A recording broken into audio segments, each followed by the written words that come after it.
اپنے لہجے کے اندر نرمی پیدا کرے، طبیعت کے اندر بچپنے کی سی کیفیت آپ اترتی محسوس کریں گے ان کی طبیعت کے اندر، ایسی کیفیت کہ بچوں والی باتیں کر رہے ہیں اور بار بار ایک بات کا تکرار کر رہے ہیں، تو بعض کا طبیعت میں تلخی ہو جاتی ہے، لیکن کہا ایسا نہیں کریں گے۔ کوئی بھی بات ان کی تمہیں ناگوار لگے، تمہیں اچھی نہ لگے، تمہاری طبیعت پہ ثقیل ہو، بوجھل ہو، لیکن تم نے اف بھی نہیں کرنا اور ان کو جھڑکنا بھی نہیں ہے۔ وَقُلْ لَهُمَا قَوْلًا كَرِيمًا، اور ان سے تعظیم کی بات کرنی ہے، محبت کے ساتھ پیار بھرے لہجے میں ان سے بات کرنی ہے۔ علماء کہتے ہیں کہ تیرا لہجہ ایسا ہو جس طرح غلام کا لہجہ اپنے آقا کے ساتھ ہوتا ہے۔ حضرت سعید بن المسیب رضی اللہ تعالیٰ عنہ فرماتے ہیں کہ بیٹے کا، اولاد کا ماں باپ کے سامنے لہجہ یوں ہونا چاہیے جس طرح بھاگا ہوا غلام پکڑا جائے، اس کو پکڑ کے آقا کے سامنے رکھا جائے تو جس طرح وہ ڈر ڈر کے بات کرتا ہے، تو اس طرح اولاد کو اپنے ماں باپ کے حضور ہونا چاہیے۔ اور خوش نصیب اولاد ایسے ہی ہوتی ہے، اور پھر انہیں سرخرویاں بھی نصیب ہوتی ہیں۔ وَاخْفِضْ لَهُمَا جَنَاحَ الذُّلِّ مِنَ الرَّحْمَةِ، اور ان کے لیے عاجزی کا بازو بچھا دو نرم دلی سے، ان کے معاملے کے اندر انتہائی عاجز بن جاؤ اور تمہارے طرز زندگی میں دھیما پن آ جائے، اور ان کے لیے تم اپنے بازو کو سکیڑ دو۔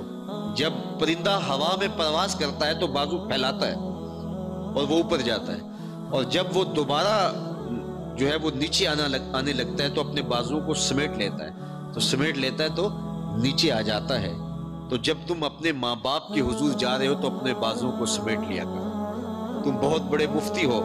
تم بہت بڑے شیخ ہو، تم بہت بڑے افسر ہو، تم بہت بڑے چودھری اور سردار ہو، لیکن جب تم گھر سے باہر نکلو تو تمہاری افسری ہونی چاہیے، تمہارے مفتی شہر ہونے کا اعزاز تمہارے ساتھ لگا ہوا ہو، لیکن جو ہی تم واپس آؤ تو آغوش مادر میں طفل سادہ بن جاؤ۔ جس طرح پرندہ واپس پلٹتا ہے تو وہ بازو سکیڑ لیتا ہے، اس کی پرواز والے بازو سمٹ جاتے ہیں، تو اسی طرح جب تم ماں باپ کے حضور آؤ تو اپنے بازو سمیٹ جاؤ۔ تم مفتی ہو تو گھر کی دہلیز سے باہر ہو، تم حاکم شہر ہو تو گھر کی دہلیز سے باہر ہو،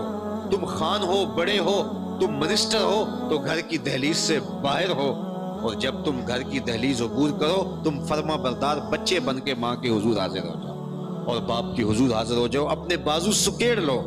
اور عجز کے ساتھ ماں باپ کے سامنے حاضر ہو جاؤ۔ اللہ اکبر۔ میرے اور آپ کے آقا و مولا حضور نبی رحمت صلی اللہ علیہ وآلہ وسلم نے ارشاد فرماتے ہیں، ایک دن نماز عشاء پڑھانے آئے، صحابہ کا مجمع تھا، لوگوں کا ہجوم تھا، تو آقا کریم علیہ الصلوۃ والسلام نے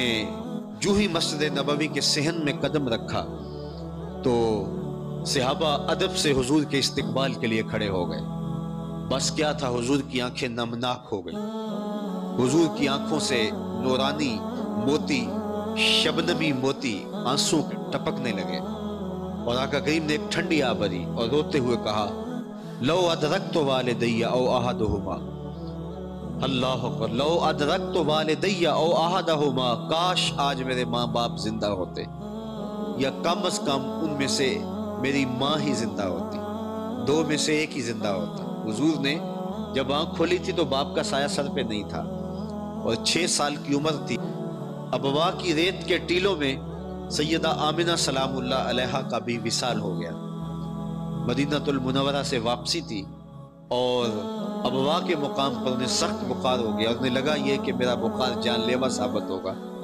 تو انہوں نے ام ایمن کو بلایا، کہا میرے بیٹے کو بحفاظت امیر قریش تک پہنچا دینا، اور مجھے لگ رہا ہے کہ میری زندگی کی سانسیں پوری ہو گئی۔ پھر حضور کو آغوش رحمت میں لیا، اور سیدہ آمنہ سلام اللہ علیہا حضور سے کچھ باتیں کرنا چاہ رہی تھی، لیکن ضبط کے بندھن ٹوٹ گئے اور آنکھیں چھم چھم برسنے لگی، اور سیدہ آمنہ سلام اللہ علیہا نے بمشکل چند کلمات کہے، اور وہ یہ تھے کہ بیٹا ہر نئی چیز نے پرانا ہو جانا ہے، ہر باقی نے فنا ہو جانا ہے، میں بھی جا رہی ہوں، وَذِكْرَ بَاقٍ وَوَلَدْتُ طُهْرًا، لیکن میرا ذکر نہیں مٹے گا، اس لیے کہ تیرے جیسا پاکیزہ بیٹا چھوڑ کے جا رہی ہوں۔ جن ماؤں کے بیٹے اتنے ستھرے ہوں ان کا تذکرہ نہیں مٹا کرتا۔ یہ آخری لفظ تھے کہ سیدہ آمنہ سلام اللہ علیہا کا وصال ہو گیا، تو حضور پوچھتے تھے امی آپ آگے بولتی نہیں ہیں، لیکن خاموش ہو گیا تھا چمن بولتا۔ پھر حضور نے اپنی ماں کی وہی تدفین کی اور آنسو بہائے قبر پہ، اور حضور واپس مکے تشریف لے آئے۔ وقت گزرتا گیا، لمحات بیتتے گئے۔ آج حضور مدینے میں داخل ہوئے تو طلع البدر علینا کے گیت تھے، محبتوں کی بولیاں تھی، کہیں معصوم ننھی بچیاں تھی دف بجاتی تھی، رسول پاک کی جانب اشارے کر کے گاتی تھی اور کہتی کیا تھی، ہم ہیں بچیاں نجار کے عالی گھرانے کی، خوشی ہے آمنہ کے لال کے تشریف لانے کی۔ مسلمان بچے بچیاں مسرور تھے سارے، گلی کوچے خدا کی حمد سے معمور تھے سارے۔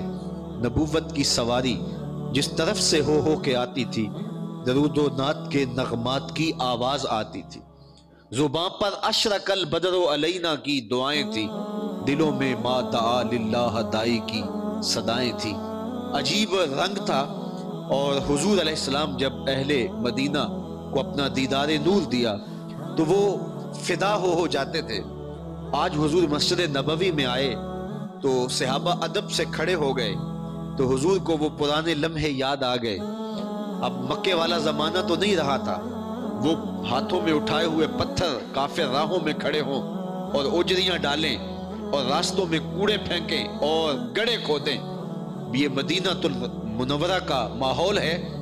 اور لوگ آنکھیں فرش راہ کیے حضور کا استقبال کر رہے ہیں۔ حضور آئے تو صحابہ ادب سے کھڑے ہو گئے، حضور کی نظر پلٹ کے ابوا کے اس مقام پہ چلی گئی جہاں حضور نے اپنی ماں کو دفن کیا تھا،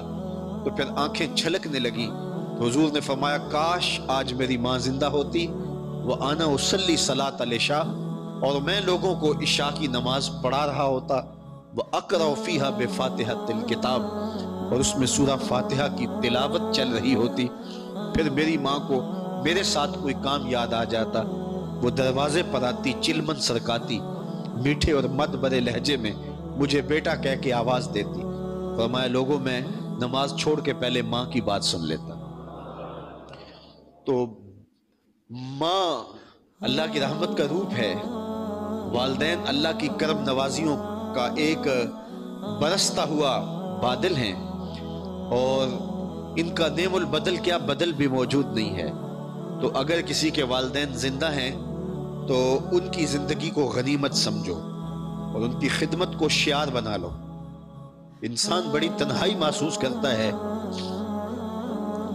جب اس کے والدین اس سے رخصت ہو جاتے ہیں۔ وہ ایسے محسوس کرتا ہے جس طرح کوئی گنا سایہ دار درخت ہو اور اس کی چھاؤں میں وہ کھڑا ہو،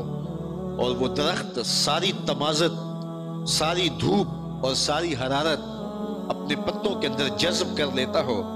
اور اپنے نیچے کھڑے ہونے والے کو ٹھنڈی چھاؤں دیتا ہو۔ اور جو ہی والدین رخصت ہو جاتے ہیں تو ایسے لگتا ہے کہ اچانک وہ درخت ایک طرف ہٹ گیا ہے اور میں کڑکتی دھوپ میں آ کھڑا